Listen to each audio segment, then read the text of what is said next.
They both played both sides of the map, so we're going to be swapping it over to King's Row.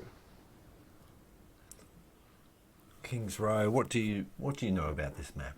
I know that it's the king of all maps. Really, that's what I know. It's I believe the first map, or it's been here since day one. Right, so it's an oldie but a goodie. Yeah, it's an OG, straight up OG gangster map. It's where the birthplace of the the Ryan Zarya based meta. So the golden period really of Overwatch itself is characterized by King's Row as a map. But unfortunately, in the current meta, we won't be seeing any Reinhardt Zarya, and if we do, I will be very surprised and very happy about it because I love those heroes. I think there's so much playmaking potential and the skill cap for them. They're personal favorites of yours? It's personal favorite map. That's a personal favorite team comp.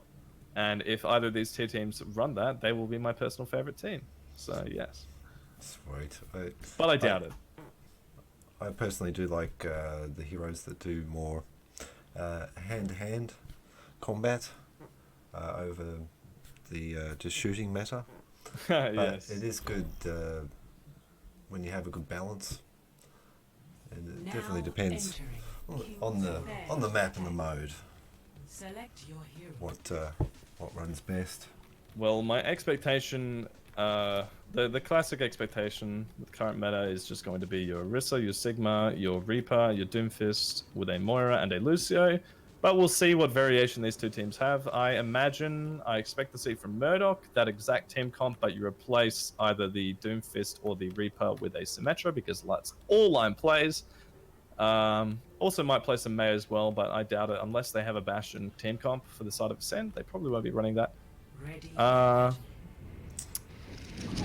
Okay, so ignoring Murdoch's comp because they're in space, so they're in the base, so that's not going to be their final product. But Ascend, this is their final product, and they have copy-pasted that meta that I said word for word, with the exception of Doomfist. They're opting for a May, which is interesting. And I think the only reason they'd be doing that is it is very good at disrupting teams that aren't as disciplined in their movement and the way that they maneuver throughout the map.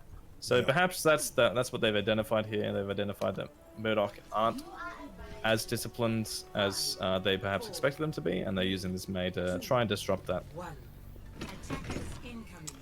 And for Murdoch, we have Sigma and Anna. Let's get into the action. Yep. So they swap off the Widow straight away. They don't get the pickoffs that they were looking for. They swap the team comp off. And there's a Reaper in your backline right now, and you're not dealing with it. Draco forced. The Wraithfire is forced.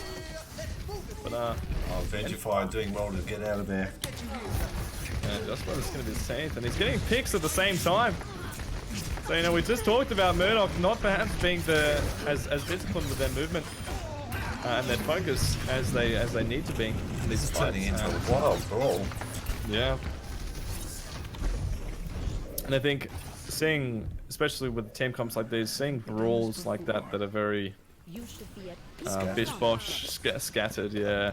That's a telltale sign that the teams aren't as disciplined and understanding of their win conditions in these fights. But Doma Bear, he's on the Pharah now, he's on the Pharmacy, and there is effectively nothing that Ascend have to deal with this. They pop the Coalescence to try and get the kill on the camper combo, and with the boop to the corner as well, the hold from Fenrir, they will absolutely be able to get that. So, they do use their ultimates to be able to win that fight, but in the meantime, Donga is just building up the ultimate. Vengefire, Jesus, going deep for that one. Doesn't get punished because he has the Wraithfire to get right back out. Camper is on Reinhardt right now, so they actually have the Reinhardt Zarya combo, but they don't have the speed boost. So this is not a good comp, boys. Without Lucio, Reinhardt is literally impossible to run. But they aren't quite identifying this as of right now. So we'll see if they are continually punished for this Reinhardt pick, which they should be. See, Swerve trying to cut Murdoch in half with the wall. Camper, he has no shield, has to back off, has to reset. Coalescence brought out from both sides, but you know which side's going to win? The sides with the overcharger, the supercharger from the Orisa, giving them the damage, giving them the edge in this fight.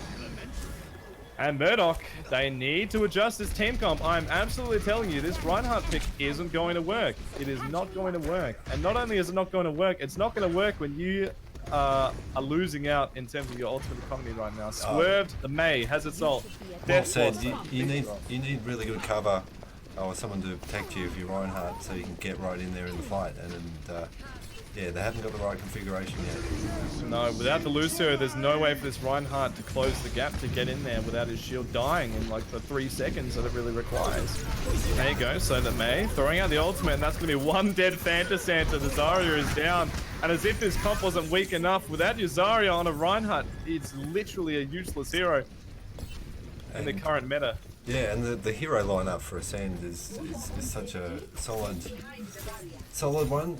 Yep, it's a solid variation of the stable. But we do have some ults coming in for yeah, but not before Benchfire comes in with an ult of his own. He picks up two, both the tanks from the front line of Murdoch. But Draco, he responds with 2 picks of his own, so it's an even fight right now for these sides. But Draco getting the better of it. He picks up another, and with the help of the Coalescence as well, they should be able to push onto the point and get the remainder of his picks. But Dongabear, yeah, he's just putting the nail in the coffin. So they commit almost all that they have, but they do manage to win the fight off the back of Draco with a beautiful ult in the back line and follow-up picks in the end as well. And they even commit the Rocket Barrage just in the nick of time too. Now they understood if they didn't win that fight, there was absolutely no way they were winning it. So a really nice individual play from Benchfire. Managed to get the kills. Perhaps a little bit of a lack of awareness from Dan. Dan, the man, the only way you're going to be able to stop that fight, really stop that play from the Reaper. You can see Draco is going in for the play again. As the bubble, can back off safely. Now all eyes are onto Fantasenti. He has the Graviton Surge available. Not really anything in the way of comboing with it, but actually, as I say that, Dongabear's already built up a barrage, but Fantasenta's fallen. Dongabear opts to go for the ultimate anyway, but it's a waste. It's a waste, and all the players from Murdoch are slowly dropping off the map.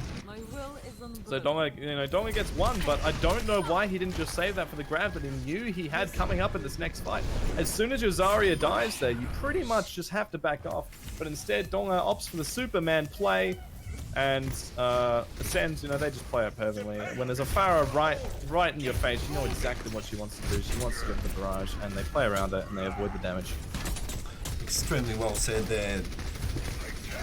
Bit of a waste of one of the ults, and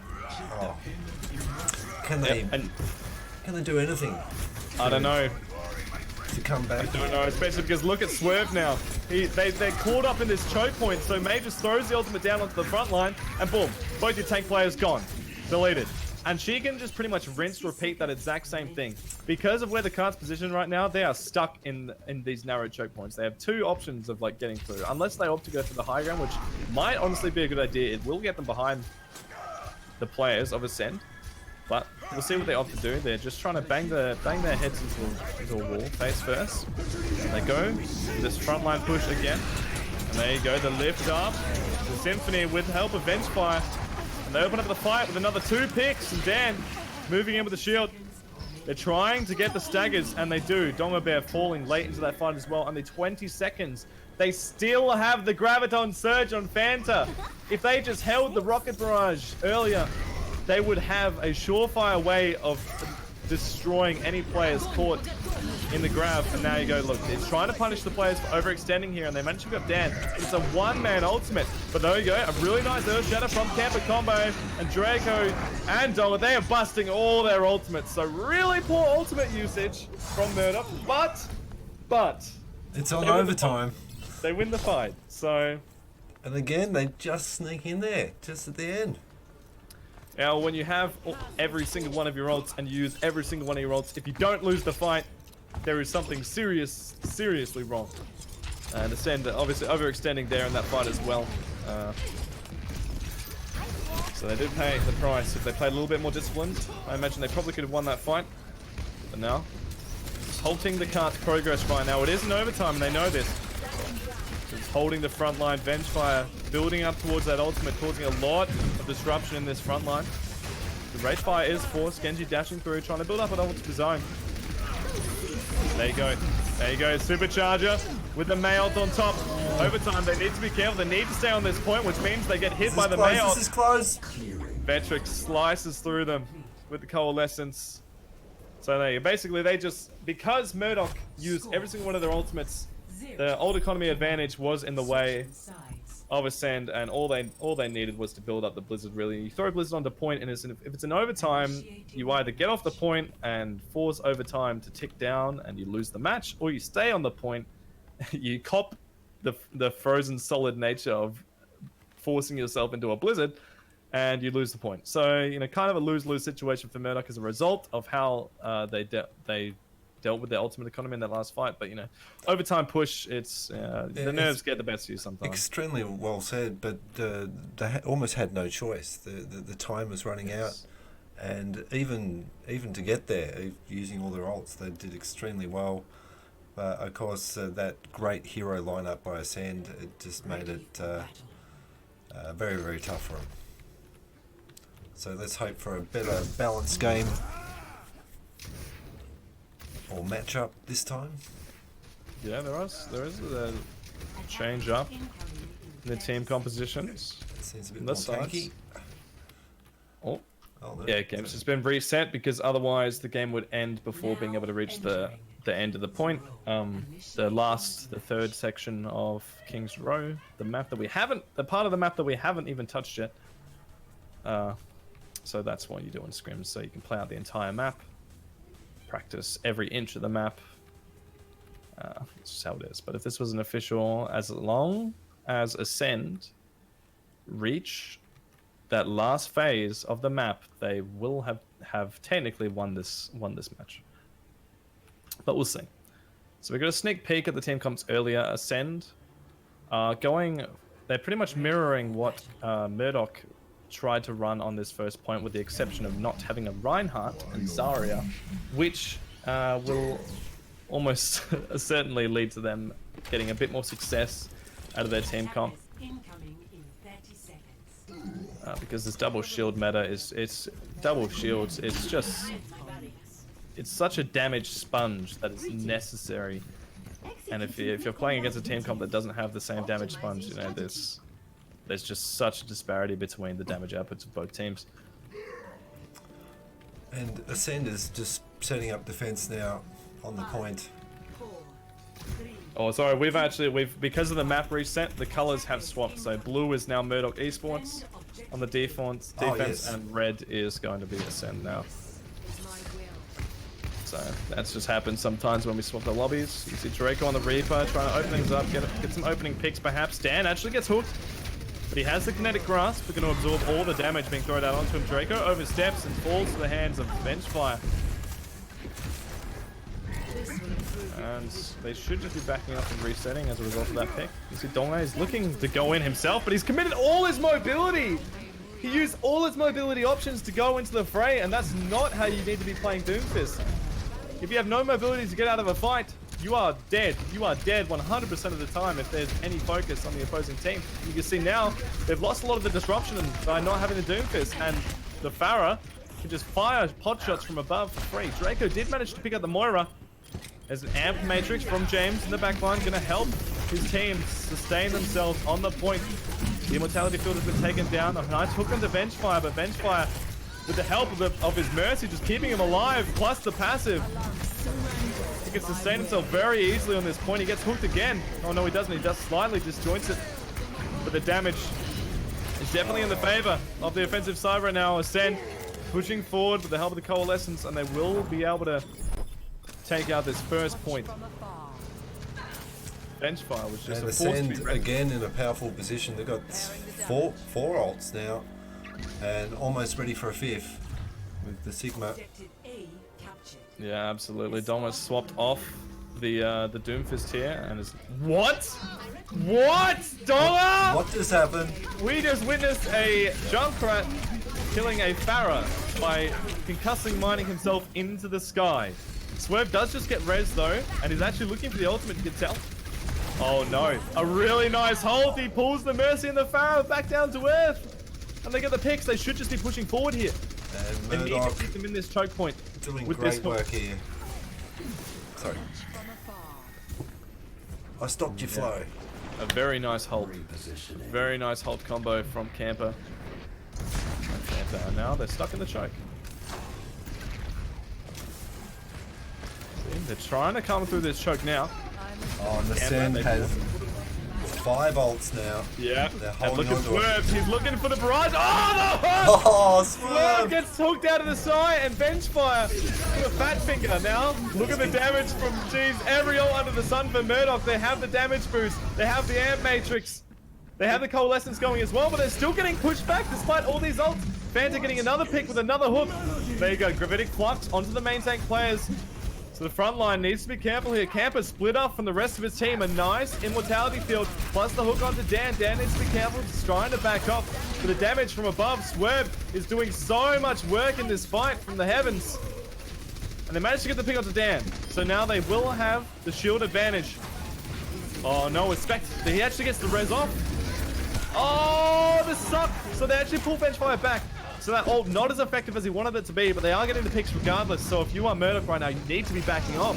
You do not have the players to sustain yourselves in this fight. But no, instead, they double down, they try to commit, they throw the whole ult and die for no reason whatsoever. And now the players finally deciding to back off. And they're only left with one ultimate move. It's not looking good for No, Murdoch. they should just be able to, if they have 3 players in cart here, they would 100% be able to get the cart to the point, but opting to push forward instead. It doesn't really matter in the end. And you are But right, just slight Swerve. inefficiency. Swerve has been doing some great healing work in the background, or up in the heavens. Oh, sorry, I cut you off. Support players for both these sides have been keeping these sides alive for a lot longer than I'd expect to in some situations. True, great healing from both sides. There you go, the coalescence now coming out from Ascend. They're pushing forward with it. Dan's gonna pick onto Camper, so that's half your shields, half your front line gone. Look, Murdoch actually backing off this time. Wait, they've managed to find counter picks. I don't know how Fanta managed to find Dan by himself in the front line, but he finds another as well. So, just these individual players that I've talked about in the first match. Sometimes that is the difference maker. Even though one team has the better positioning, has the better numbers, sometimes a player will just pop off. And in that case, it's the Hog getting the picks. Fanta getting the picks. Donga getting the picks out of nowhere, seemingly. Nothing but bolts and duct tape. There you go. Fenrir now dropping the supercharger. It forces the amp matrix plus the coalescence from the side of Murdoch. Vengeful should have to be getting out here. Murdoch. They are finding the picks, but this is a very strange fight. It is. Because that's half the team Half of Ascend is each side gone. is dying. Yeah. It's gone. So it's just Dan on the point right now. And It's he's strange to taking- see just a Sigma at the front. Yeah. Perhaps some miscommunication, misunderstanding that his team was in fact dead. I mean, me as a caster, just observing this game, I'm struggling to keep up because of how back and forth things are. You will see one team lose like half their members and they'll come back swinging and win the fight somehow. And here Very comes- strange. Here comes Ascend's in. Sorry, here comes Ascend. And Murdoch is doing an excellent job just defending the point. Ooh, Draco gets a dink, clicks some heads in the background, but Vengefire comes back swinging. Murdoch in the front line with Fanta and his ult, but he does fall. With the coalescence from Ascend, they should be able to get a kill onto Camper as well. Camper trying to waddle his way. Donga! He found a 3-man with the tire from above, and this is exactly what I'm talking about. It's like they have lost these fights 100%, no doubt in my mind, and then out of bloody nowhere, they just get 3Ks, and I don't understand it. It doesn't make sense. I've got. And it's not how everyone should work, but it is. I know what it is. It's that junk rat. It is the. It's it is the bloody junk rat. That blimmin' junk rat. Getting a 3K out of nowhere with a tire from above. Great work by Dogger Bear. And he has a really good angle to build up the ult yet again. Oh. A nice hook and a swerve. Goodbye! And Falls off again, the map. he's definitely one to watch. Oh no, Camper's just been blown up in the front line. Oh, Hog doesn't have a shield and anymore again. unless they can kill Fenrir in there. Donga. Donga is tearing apart. He The is. side of Ascend by himself, single-handedly. It's- Vengeful in the background is trying to do the same, but I mean it's a 1v3, so unless he absolutely clutches up there, he surely dies, and he does. And he's So, armed with an ult now, as well as being in an excellent defense position. Yeah. As Damn, well as that- he's spamming almost every skill he's got. It's getting one ult per fight is it's a little amazing ridiculous. work. Oh, and really nice hook from Fanta. He gets the main tank, so even if he falls down here, he pretty much secures the fight win for his team. I mean, saying that is, I expect the caster's curse, where, you know, they just turn it around just like that. Camper gets looked by Dan, and there you go. The main tank falls for Murdoch Esports. But there you go. Here's the tire. He Yep. commits it onto Dan. So no tanks for the side of Ascend right now, but the cart is still moving forward. There you go. Coalescence from Kai. They're pushing forward. They're re-establishing dominance on this cart. A hook onto Vengeful, but he does manage to get away. And they force out the Coalescence from Ascend as well. Now Ascend, it's their turn to try and push forward. To help their team, but a nice hook on the Aspect. The Mail though, the Blizzard, onto the entire front line. But look, the Immortality Field keeping the tanks alive for now. But not long enough. Vengeful manages to pick up Camper. So the members of Murdoch, they are falling slowly but surely. Dan pushing the entire team back. Fanta looking for the hook. He doesn't quite get Dan off the edge, but he is stalling out the cart. He's getting kept alive by James right now. James puts down the Immortality Field as well, so keeping these players alive on the point for now. Donga frozen up, he falls to Dan. Dan picks up another. Dan is picking up everyone. He's murdering everyone on the point right now. This is But crazy stuff. Draco, he's found two. Draco's pulling this back. Camper, can he stay alive? Pile driver onto the point. It's now Fanta Santa. He's the only player alive at this point, but he's taking a lot of damage. Overtime ticking down. They're pushing forward. The cart, do they pick it up? Yes, they do. Oh my goodness! Ascend for the win. Just. And again, we're seeing so many people, so many teams just scraping in there at the end, and getting that objective. Yeah, the pressure of overtime ticking down, it kind of forces you to all be on the same page of bug, move on objective, push objective forward. And sometimes that's just the push you need. Oh, wasn't that amazing seeing the Hog just like right on the edge of his tippy toes? Right on the edge. Yeah. Yeah, that was so close. So close. Very close. And I just about thought they were going to turn it around when Draco picked up a 2k off the Reaper ult. But fortunately, overtime means longer spawns, so as long as Ascend there are getting a higher frequency of picks in those engagements, they should be winning that out, and they do.